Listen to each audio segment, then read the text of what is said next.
বাজি সংক্রান্ত সতর্কতামূলক শিবিরে অংশ নিয়েছিলেন যিনি, তিনিই কিনা নিজের বাড়িকে বানিয়ে ফেলেছিলেন বারুদের আড়ত।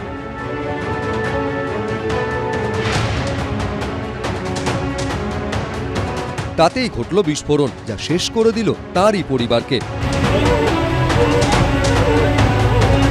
ঢোলাহাটে যে বাড়িতে বিস্ফোরণ ঘটে সেই বাড়ির ছেলে চন্দ্রকান্ত বণিককে গ্রেফতার করেছে পুলিশ। এর মধ্যেই এই বিস্ফোরণ কাণ্ড নিয়ে চাঞ্চল্যকর তথ্য উঠে এলো এবিপি আনন্দর হাতে। 31শে মার্চ এই ভয়াবহ বিস্ফোরণের মাত্র এক সপ্তাহ আগে গত 24শে মার্চ মহেশতলার বাটানগরে বাজি সংক্রান্ত সাবধানতামূলক প্রশিক্ষণ শিবিরে অংশ নিয়েছিলেন চন্দ্রকান্ত বণিক। সবুজ বাজির প্রশিক্ষণ নিয়ে বেআইনি বাজির কারবারে লিপ্ত হয়েছিল চন্দ্রকান্ত বণিক। ব্যানারে লেখা সেফটি অ্যাওয়ারনেস প্রোগ্রাম 2025। দুদিকে মমতা বন্দ্যোপাধ্যায়, অভিষেক বন্দ্যোপাধ্যায়ের ছবি। অনুষ্ঠান পরিচালনা দায়িত্বে ছিল পশ্চিমবঙ্গ সরকারের ডিরেক্টরেট অফ ফ্যাক্টরিজ। আয়োজনে all Bengal Trinamool green fire crackers manufacturing workers union.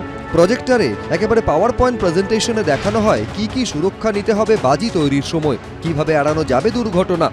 বেআইনি বাজির কারবারে হাত পাকানো চন্দ্রকান্ত নাকি অংশ নিয়েছিলেন ওই সবুজ বাজির পাঠশালায়। চন্দ্রকান্ত বণিক আমাদের ইউনিয়নের সদস্য ছিল। গত সোমবার ওর বাড়িতেই দুর্ঘটনা ঘটে।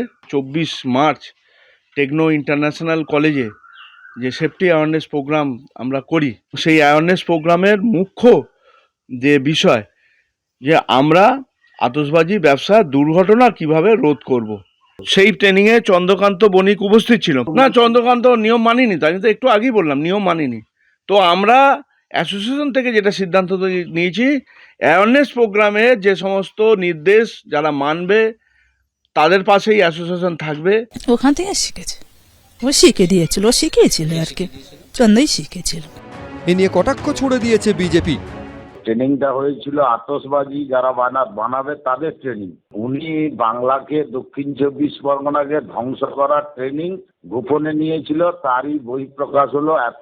তা না হলে এত বিপুল পরিমাণে বারুদ গোলা সমস্ত বাড়ির মধ্যে মজুদ রাখাটা কোনো বিনা প্রশিক্ষণপ্রাপ্ত বড় বড় নেতাদের মাথায় হাত না থাকলে কখনো সাধারণ মানুষের পক্ষে সম্ভব নয়।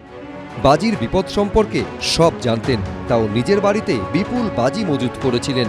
প্রাণ দিয়ে যার মাসুল গুনল চন্দ্রকান্তের পরিবারের সদস্যরা। পার্থপ্রতিম ঘোষ, জয়ন্ত রায়, গৌতম মণ্ডল, এবিপি আনন্দ।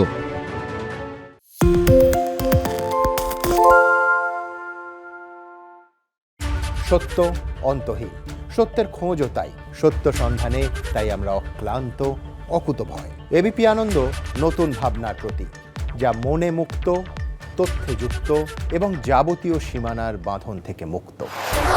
সীমা না শব্দটির মধ্যে লুকিয়ে আছে মানা শব্দটি, যেন চোখ রাঙানি এক অদৃশ্য বেড়াজাল, যা আটকে রাখে আমাদের এক ছোট্ট গণ্ডির মধ্যে। একমাত্র সঠিক খবরই গড়ে তুলবে এক মুক্ত সমাজ। সেই জগৎ গড়ার লক্ষ্যে কোনো সীমানার ঠুকুটি আমরা মানব না। এবিপি আনন্দ এগিয়ে থাকে, এগিয়ে রাখে।